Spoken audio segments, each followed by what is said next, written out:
Oh, it's Women's Day, guys. Happy International Women's Day. Woo! Come on, Lubna, let's have a dance. Come on. Whoa. It doesn't take much to invite me to a dance, huh? Hey. I look forward to it. Hi, welcome today. Welcome to our afternoon session, our afternoon exclusive session with Lubna Dajani. She's in our hot chair today for International Women's Day. And we just want to celebrate all the fantastic women out there that are doing fantabulous, being fantabulous role models for up and coming, inspiring women to be. So I would like to first introduce myself, the host, Susan Falola, CEO, founder of Jubix Limited, a financial intermediary that connects ideas and startups to the relevant expertise and the relevant investment to be able to scale. We do this anonymously, so there's no biasness in terms of the connectivity and the selection process. And we also offer you an endless leisure of communication, computated finance, and effort tracking. So do definitely check us out, jubix.com. And I'd like to open the floor to Lubna just to give a brief introduction. Please do not say too much because I've got some hot questions for you. So Lubna, over to you. Let me just start by saying thank you so very much for inviting me into your hot seat. This shirt started out white, but it's so hot to see that it's gone red. I'm the founder of Alternet, and my background is in systems analysis and design, and I have been involved in innovation for 30 plus years. And I will save the rest for when you ask the questions. Fantastic. Thank you so much for that, Lubna. Thank you. So we want to obviously dive a bit deeper into, your upbringing and obviously where your grassroots stem from. So first I want to ask you obviously where the name was derived from, Lubna. Was it, who actually gave you the name? Well, the name is an ancient Egyptian name. And my mom tells me it was my aunt who picked it, and it has an ancient story. Actually, it has like a Romeo and Juliet, but not as popular as Qais and Layla. There's a Qais and Lubna, so it's an ancient name. It means, my impression is it means the essence, and yeah, that's where I got the name. Fantastic. I want to know more about your parents and where they come from. So in terms of, their originality as well as, the disciplines that they had. I mean, what do they do for work and experience, etc.? Wow. My name is Lubna Dajani. So Dajani is a Palestinian family. So my father is from Jerusalem. My mom was raised in Egypt. And my dad was a CFO. He's has a financial background. So, and he's a mathematician. So I don't think I was ever, I was always challenged by my dad with word problems and trying to answer the questions as quickly as he would expect. So he expected perfections all the time, which is, and I'm the most creative, adorable woman. She was raised in Egypt. And her educational background is in nursing. And she was she did not work as a nurse, but she did work as a teacher in a tuberculosis hospital for children. Fantastic. Thank you, Lubna. So these, their experiences, do you think that impacted your life and, your choices that you made from a very young age in terms of obviously your career choice? I told you this was a hot seat. Hot seat or anything? No, this is not a hot seat. I'm an original gangster, they say, rather than to say I'm it says 30 years of experience. So I grew up in Kuwait, and it was, I'm very impressed. I just got off a session earlier with women in blockchain from the Middle East, and it's amazing to see how much advancement the women in the Middle East have done and how far they've come along. I think even further than us in the West, considering where we started. When I was a kid, I thought I was going to be a doctor. And two things I knew: I was going to be a doctor, and I wanted to build schools when I grew up. I used to promise myself when I grew up, I'm going to build schools for children so that they can, for children who can to be nurtured and to be educated and loved and to be given opportunities to grow up to be kind people, and regardless of where they come from, whether they have or have not.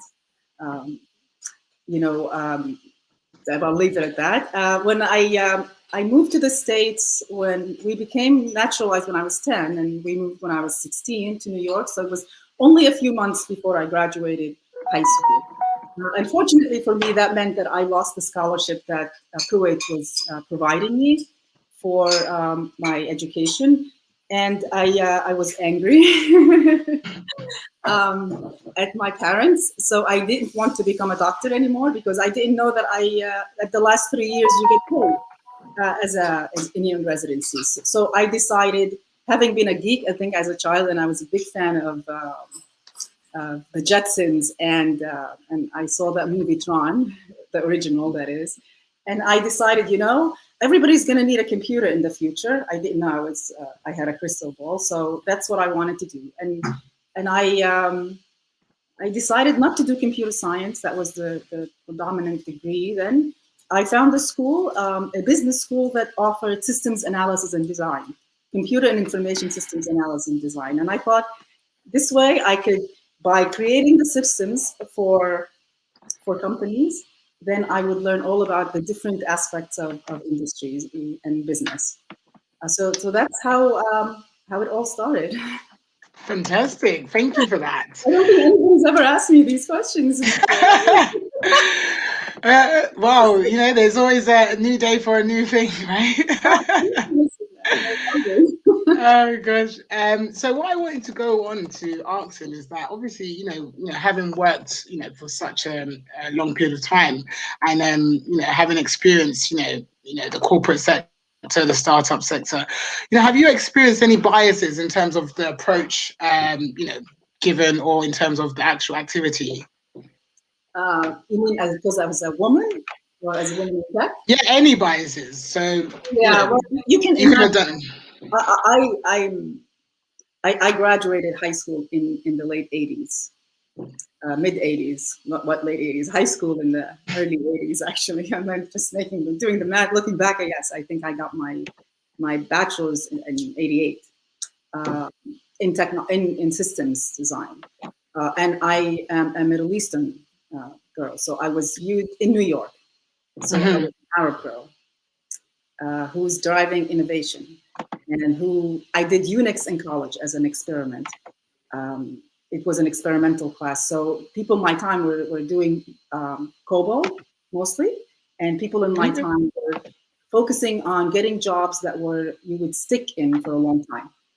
I was interested in innovation, in Unix, and not in mainframes. So I was different. And had all kinds of ambitions. So that was, and I worked in telecommunications and then in media. So I started my career at AT&T, and then I worked as a GE professional services, and then I moved to Viacom. So it's telecoms and media. And, even though now I have a lot of Jewish friends, I have friends from all over the world, I'm a person who thinks that we should all be individuals and not necessarily young or old, black or white, gay or straight. Like, all these things should not matter. What matters is who you are. But that was not the case for me, to be honest. And I was kind of cute when I was younger. So, and for the most part, I was the only woman in the room. So it was quite challenging. But the opportunities were there if you fought for them.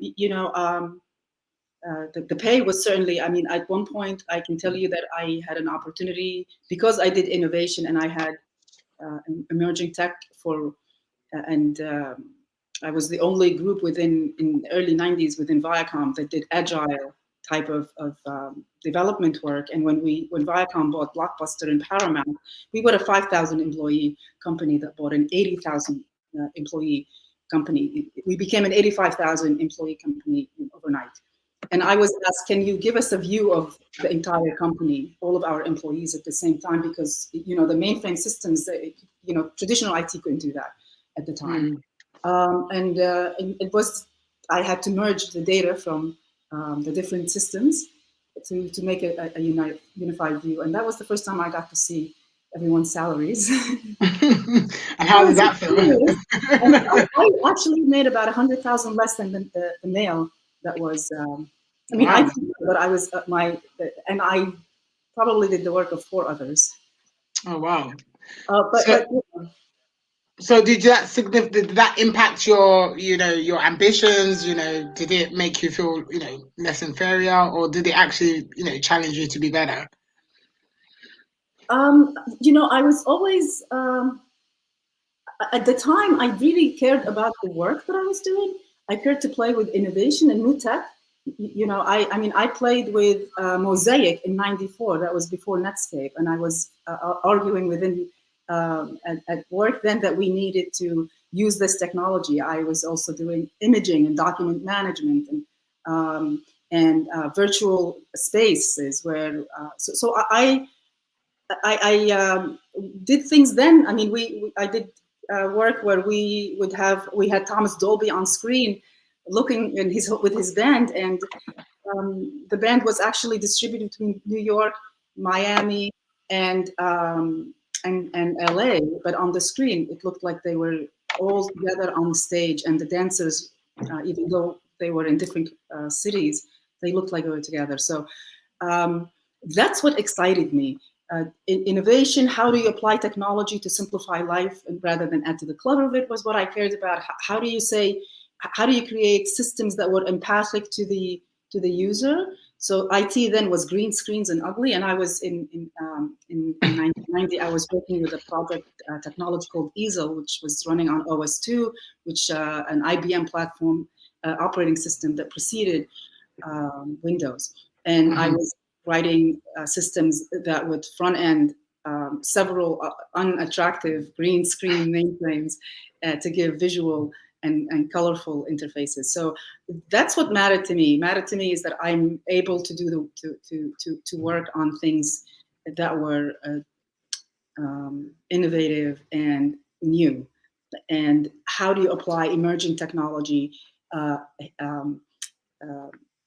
empathy, and business process to create more value for the enterprise and making the people feel safe and good. Because back in those days, technology was viewed as a threat to your job, which it still is. It's funny, future of work, but it's really, I never saw it that way. So I didn't care about the money. I cared about the work, obviously.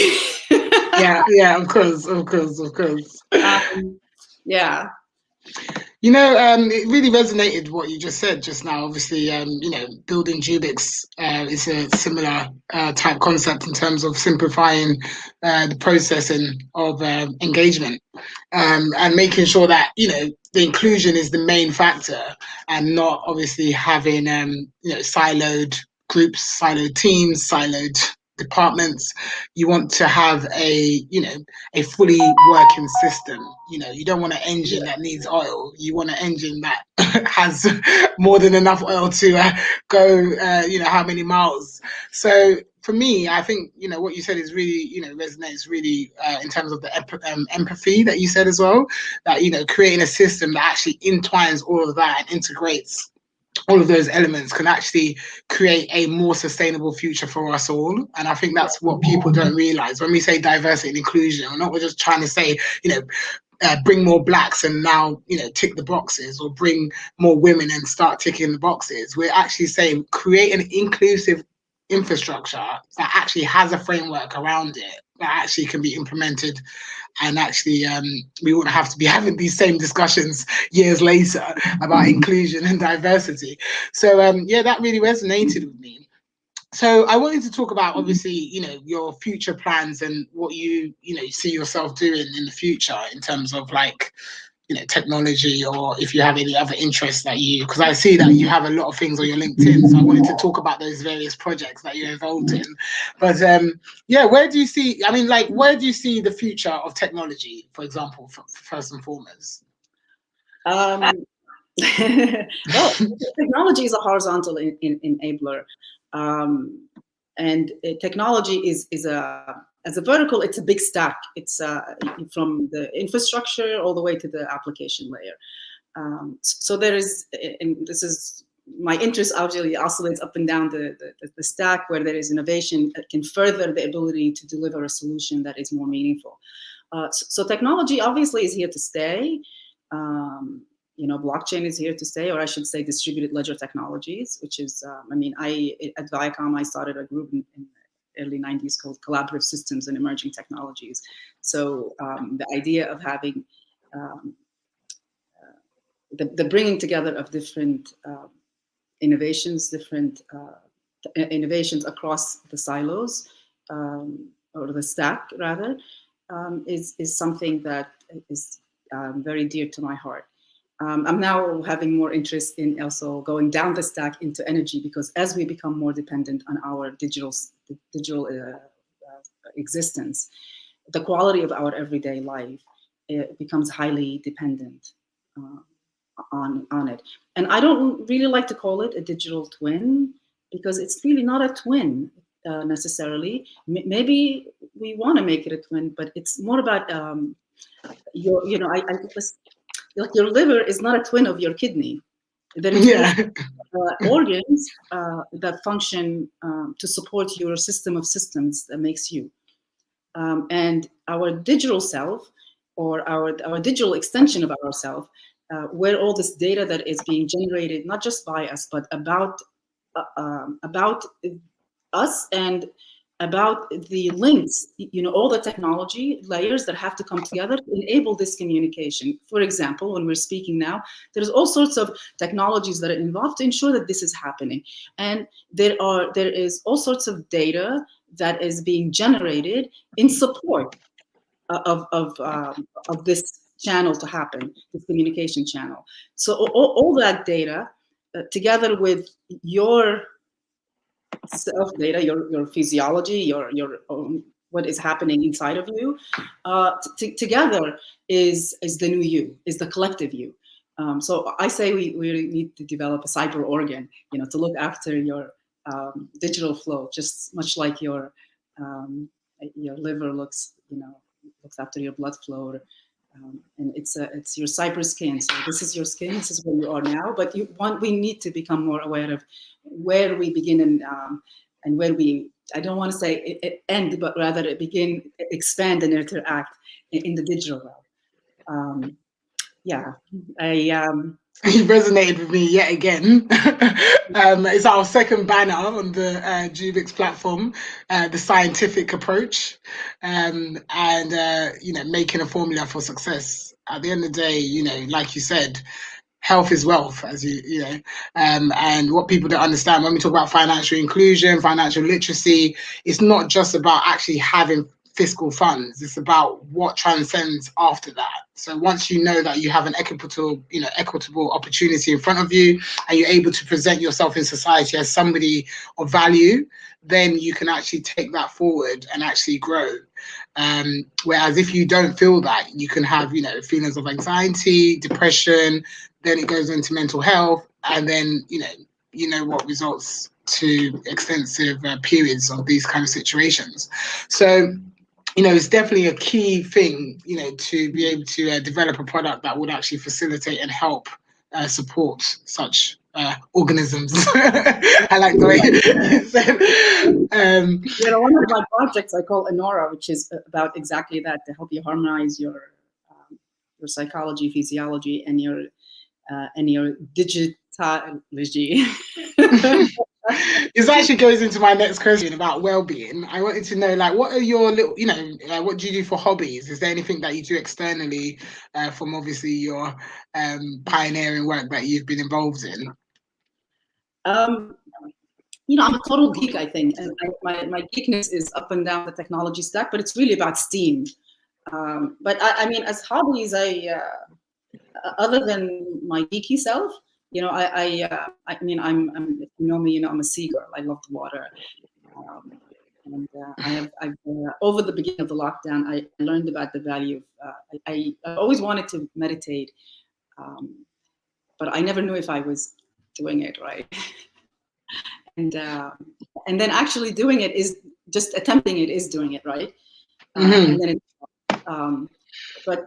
so well-being is very important, and it's going to be very very important to all of us, more so the mental well-being.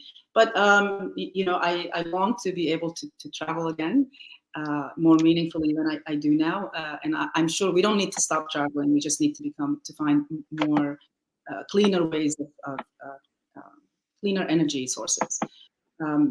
So yeah, I mean, anything to do with water and swimming, because you know, as we started, music and dance is but it's all, you know, I think the arts and are the way we express the our advancements and in society and as humans. You know, I'm on this kick now to get. This is a very critical time we live in. We are. We've never ever in human history we've been in a place where all of us, no matter where we are talking about the same thing, fearing the same thing, wearing the same thing. Where's the mask?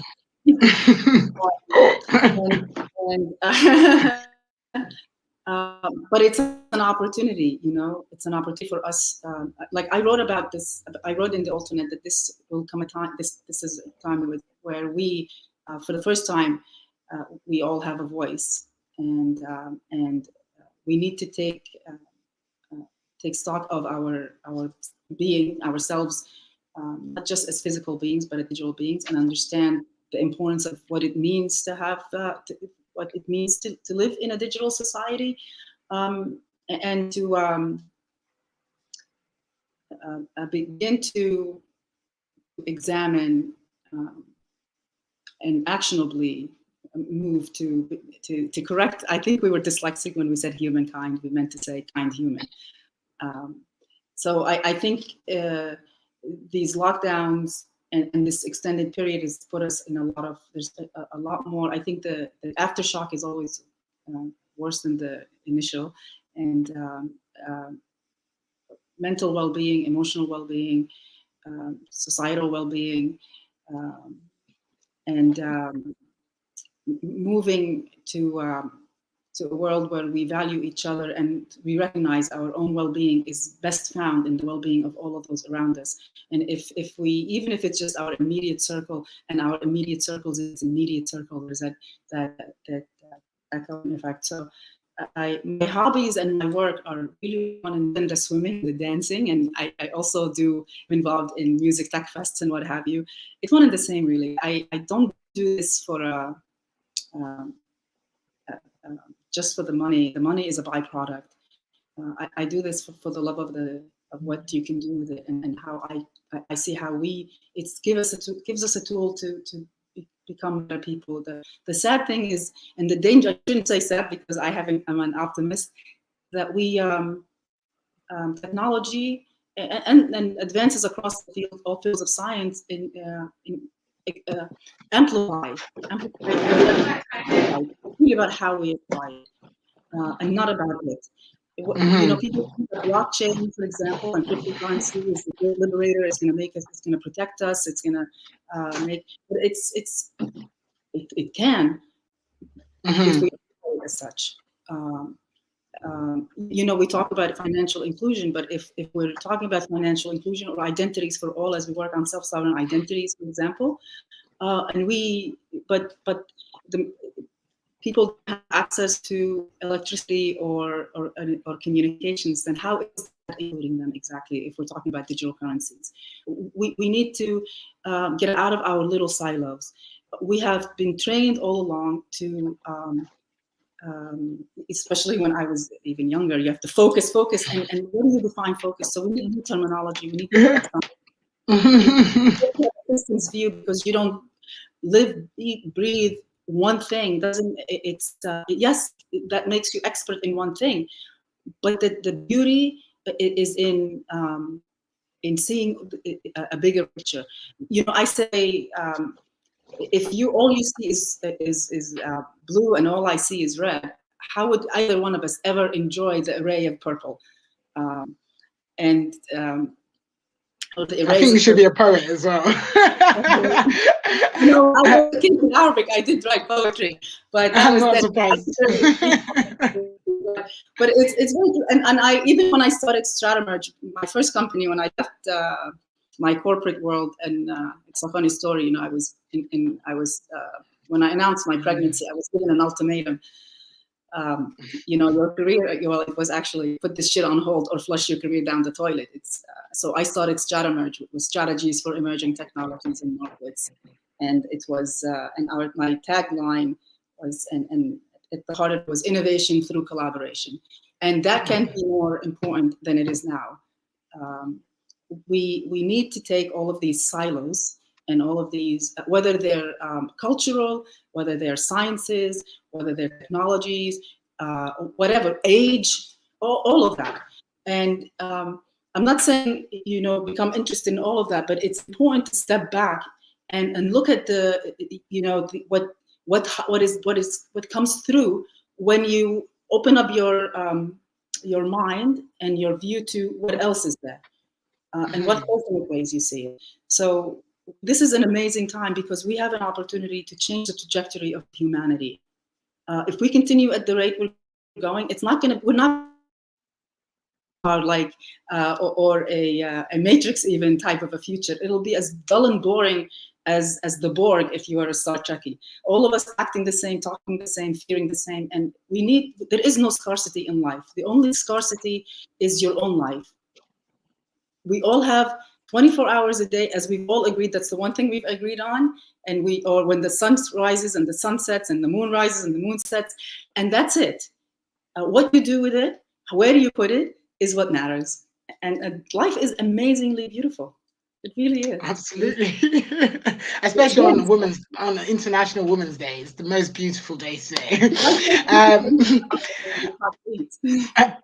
I wanted to ask you about, you know, your triumphs and your successes. I mean, is there like 3 highlights within your, you know, vast experience that you could touch on?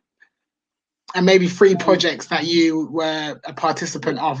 Yeah, because the first thing that came to mind was I have 2 amazing daughters. Yeah. And I mean, how much more? Yeah, I mean, technology-wise, you mean career-wise? Sorry? I'm happy and very. So in terms of your expertise, so in terms of career, your successes, your triumphs, and then obviously we can talk more about your beautiful, successful daughters, like you mentioned. But yeah, so in terms of like, you know, your triumphs, your successes, they could actually be, you know, if you're working on certain projects that you know help to deliver, or it could be actually a success that, you know, you awarded something or you won a competition, etc. So we'd like to highlight that today. You know, I was raised as a Middle Eastern girl. You don't brag, and I don't like to talk about myself, you know. You know, I mean, in my entire career, I have been. I don't believe there is any first. I don't do this first in and first not. But I've always been at the very edge of innovation and technology. So. You know, I fought the fight for who needs a 256K RAM memory. Who needs? Nobody's going to need why would anybody need a computer at their home? You know, in '92 I started a company with my now ex-husband to do home automation and home integration for smart homes back then, because I saw that we're going to have technology is going to be in the home. And in the office, not just in the office, and even in the car.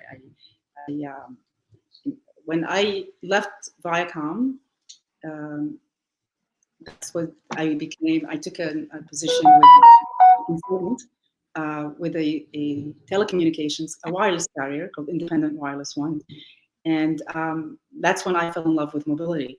After I set up the infrastructure and the systems for IWO, I realized that my next passion, you know, I'd already played with the web, I've already played with all these other things, and I said, oh my God, wireless is going to untether people.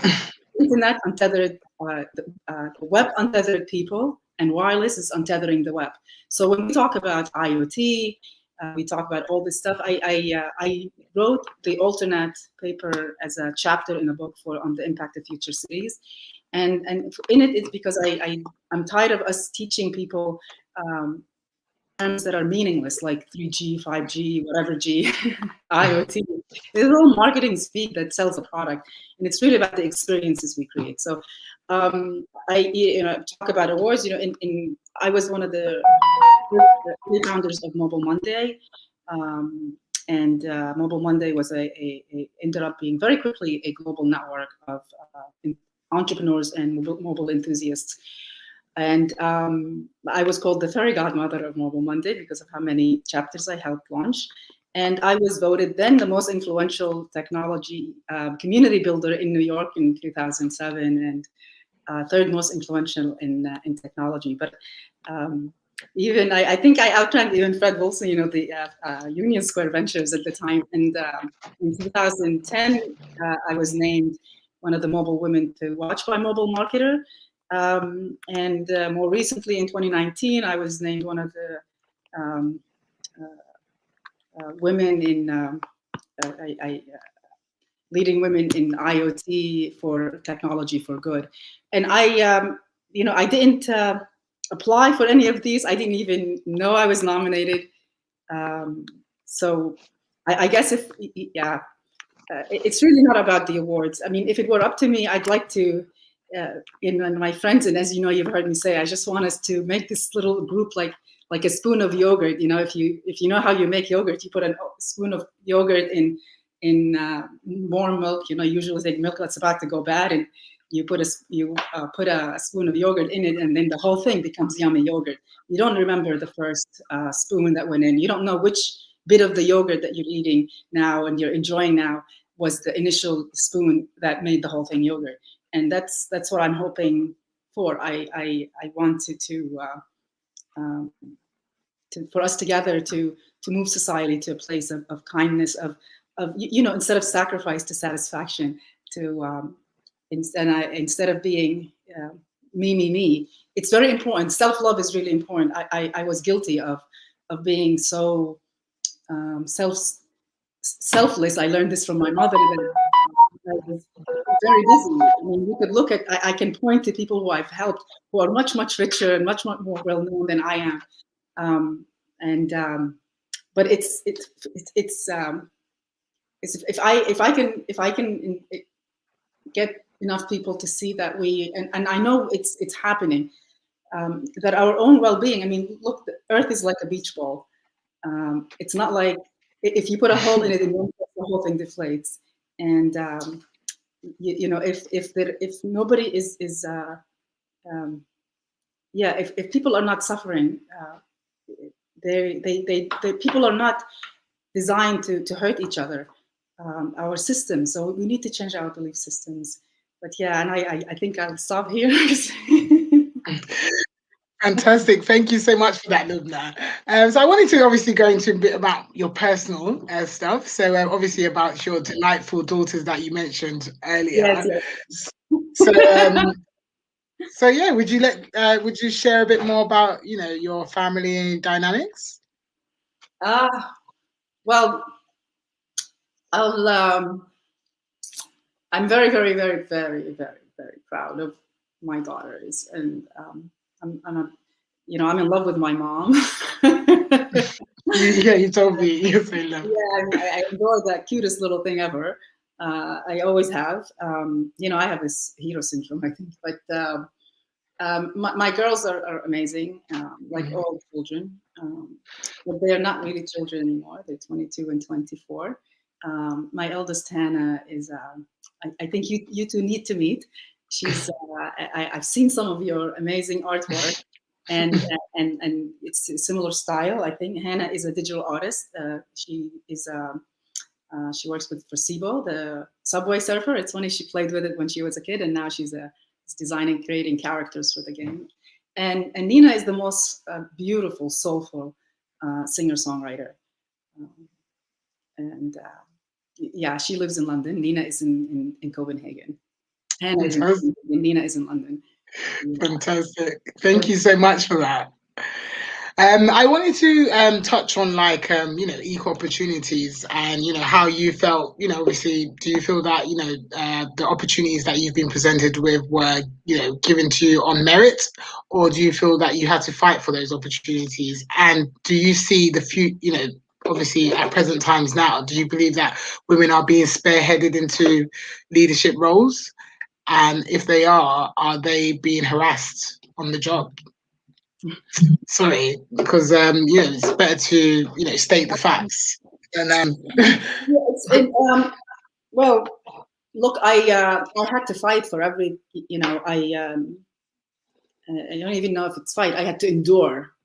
I mean, look, I told you when I announced my pregnancy, I was told, you better, I mean, forgive me the language, you better put this shit on hold or you just flushed your career down the toilet.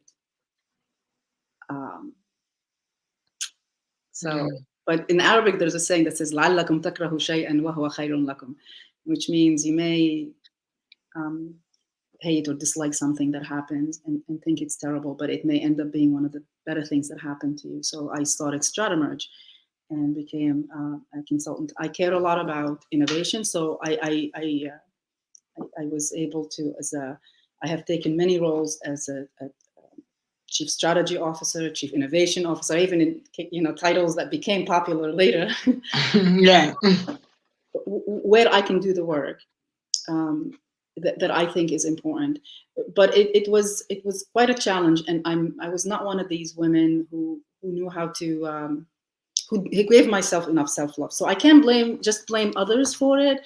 And it's not just the men. Honestly, we need as women to stop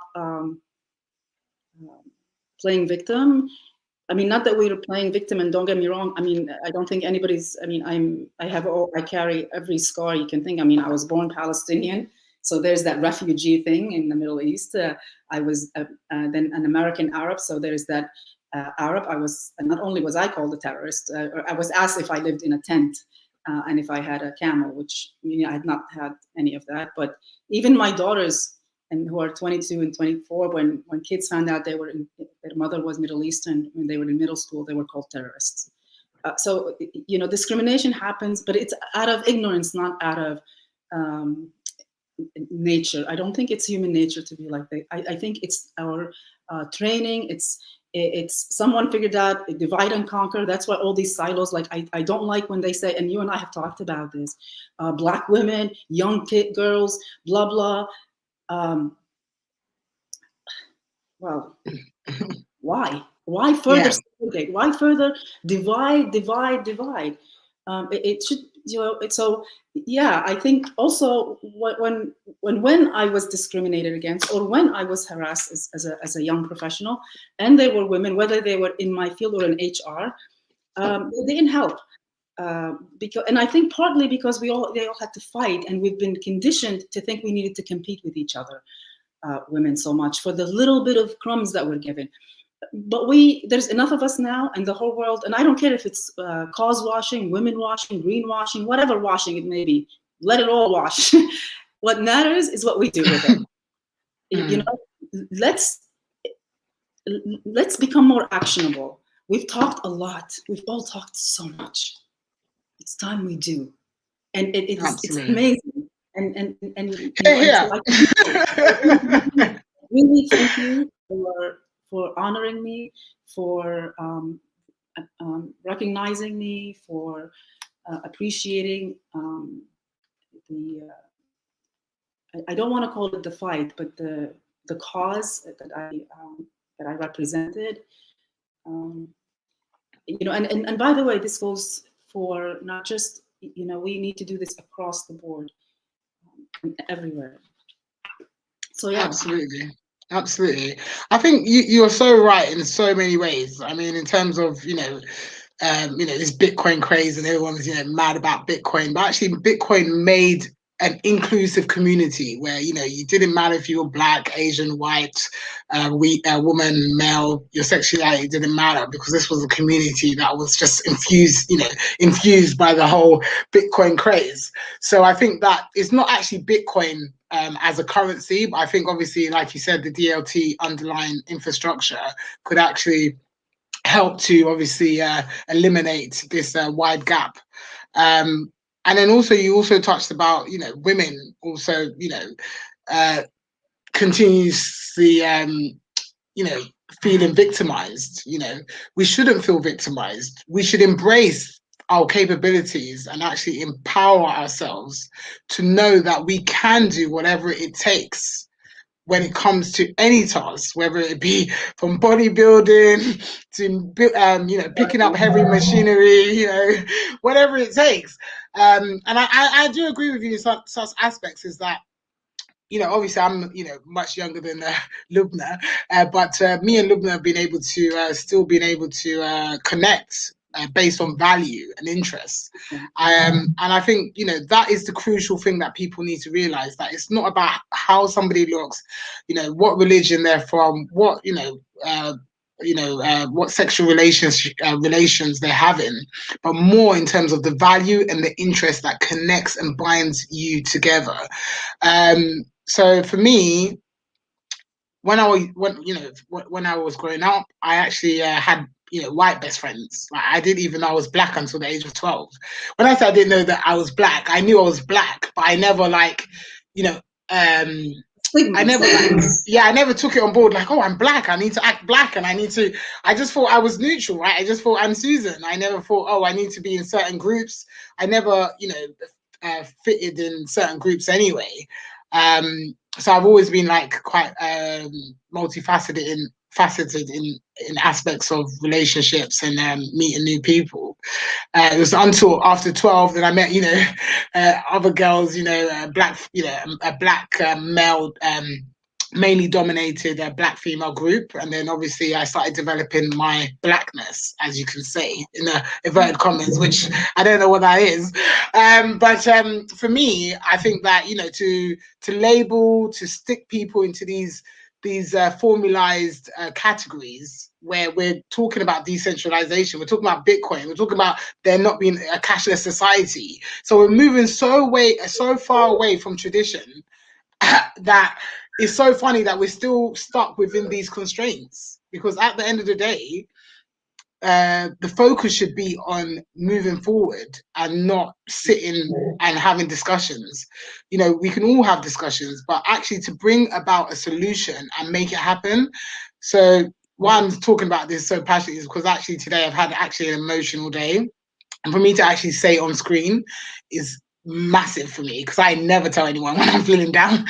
But I've had such an emotional day today, just knowing how far I still have to go to be able to bring my product to life, on the basis that, you know, within UK as it stands, I feel that I'm being obstructed. I'm being obstructed from actually launching a product that would help accessibility factors, inclusion factors, financial services being distributed to people that are the most vulnerable. So yeah, today has been quite emotional because I am very passionate about Jubix, and I know Lubna has similar values. So just you touching on it, just, you know, I just had to highlight on that. But going back, oh sorry, go Lubna. Did you want to say something? Say thank you for leading with vulnerability, because we, you know, with emotion, because people in the past have labeled that as weak, you know, like you can't, you have to, all these terrible contracts. I think leading with vulnerability is actually demonstrating your strength and your bravery. Oh, thank you. I find it's like a weakness, like you said, like, you know, like as a woman, you know, you have to be strong. Yeah, because I always like think like also when you touch on emotional subjects, you obviously, you know, might go into that whole emotional realm, which is obviously tears, and you know, your eyes start bulging, you know how it is.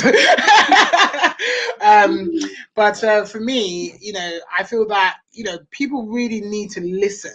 You know, listen is the key to understanding where the person is coming from.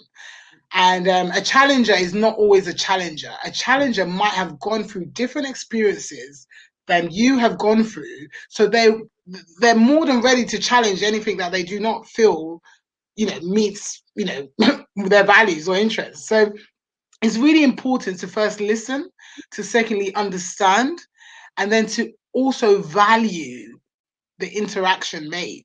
So you know, going back to Lubna because you're on the hot seat today.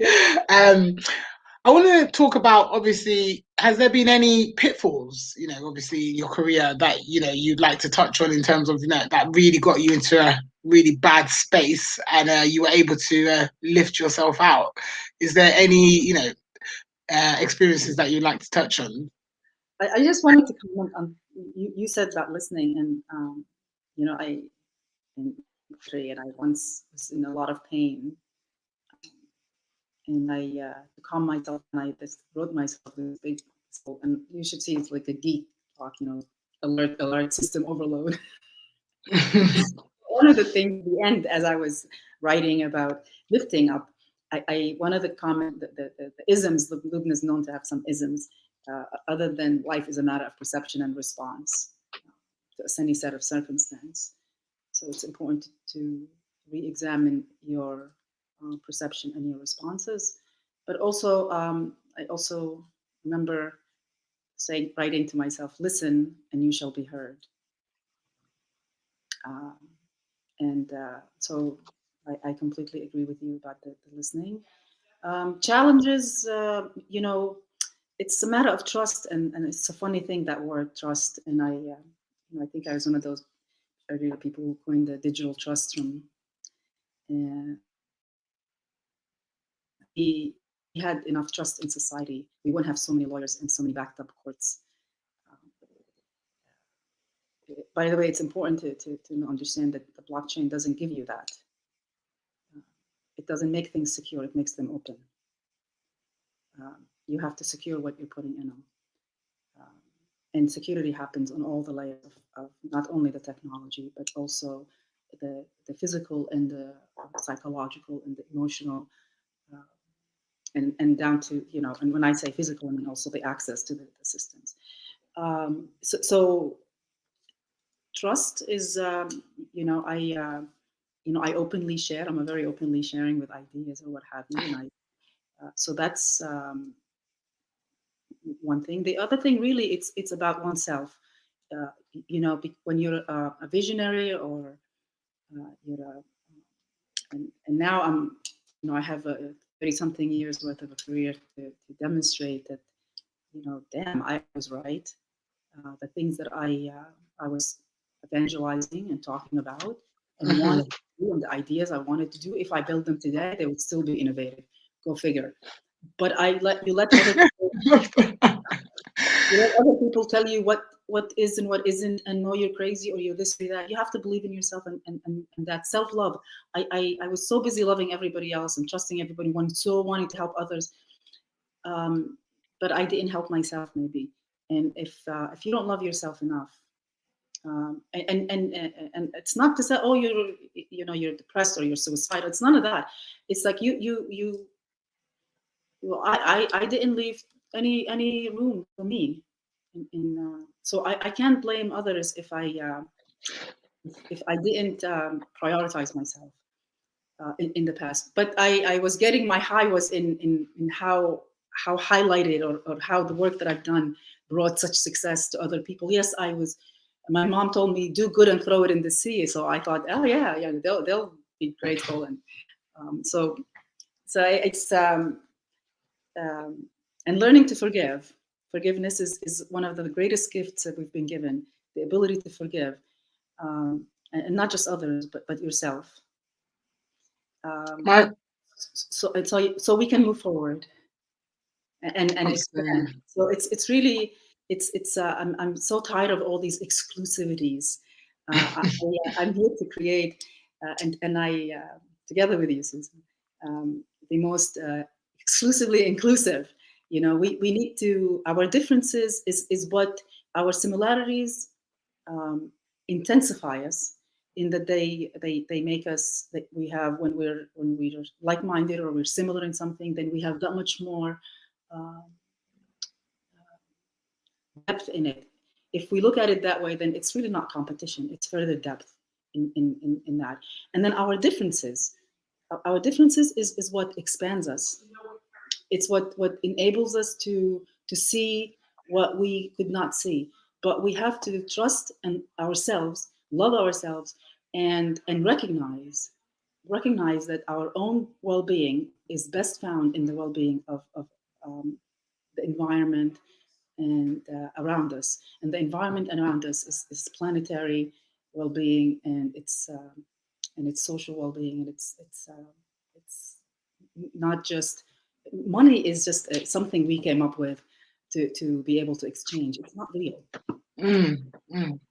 I don't care if it's crypto. Someone actually told me the other day, I'm going to highlight him here because I know he's still going to watch this later. Shegan, he used to work for Morgan Stanley and the likes, and he said to me the other day that actually having £10 doesn't mean you have £10, because the value of £10 is actually £1. But you can actually go to the shop and buy £10 worth of goods, but the actual value, so the operating value, so obviously to make it, to create it, to obviously hold it on a reserve, to then transit into an economic way, it actually has less value.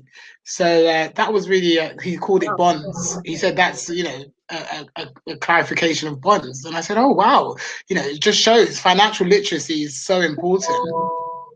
I just think, it's really important to know what we see as value and what we classify as value. So for me, which is what I want to say, and then I'll let you say what you're valuing. Value for me is people, all people. I am so intelligently smart from meeting people, from talking to people. Literally, I talk to people on the bus. I talk to them on the train. I have meetings. I've been having meetings with, many different experts in many different levels. And I actually want to add to Lubna's analogy is that we are different layer stacks of the tech stack. So we're not all the same. We actually have different computations. So for me, people is everything. And to go to my friend who's Portuguese and she cooks the peanut with the chicken, it's amazing. And then I go to maybe, where I'm from, Nigeria, I eat the same food that I'm always eating. So which one has more value? Obviously I eat the African food every day. I know what the African food tastes like. But when it comes to actually, sorry, that's just my doorbell going. It's my son coming home from school. What it is the value created is that I've actually enjoyed Portuguese food from my friend, and then I've actually participated in her culture, correct? So I think that it's really important to value the different, the difference that diversity brings, and actually make that the core, the core factor for any, platform going forward and any, business, that you're, participating in. I just want to ask you our last question before we round up. What would be, if you had 3 wishes on your fingers right now, like what would be your 3 key wishes for, society as a whole? So, these 3 wishes, they can be personal, they can be, more of on a broader scale. It's up to you in terms of. I love you. As I usually ask people, if I were a genie, if I were a genie in a bottle, what would you ask me for? And you got asking me 5 3 wishes. I'm a playful kid. I don't. I like to race cars. I mean, not that I'm racing anything these days, but I'm a thinker. I think all the time, and I wish I could.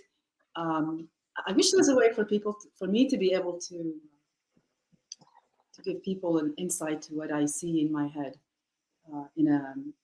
It's as much as capable I am of helping others express and see their vision to fruition. It's maybe because my views are always so, I see systems of systems. That would be one thing for me. I don't believe necessarily in universal basic income. It's not about. I don't like charity either. So I say that because I don't like the whole domination thing the whole have and have nots. I wish that people would, instead of even when somebody wants to make you feel better, if something went wrong or you lost something, say, oh, look at how much worse other people are, or the starving kids, as if so many others are worse off than you, that should make you feel better about yourself. Hell no, that makes me feel worse. So that if we can, instead of this up and down, if we can start recognizing that we are wealthiest by not by how much more we've hoarded and stashed up in some bank or mattress or whatever, but rather how many people have you enabled to become sustainably prosperous and joyful in life. If our wealth is measured by how many others we have enabled to be joyful, to just have well-being, and really, if anything, the lockdowns have taught us, especially in the beginning when of the lockdowns, people became really beautiful, and people were meditating and coming together more, and you realize the most precious things in life, they're given to us already.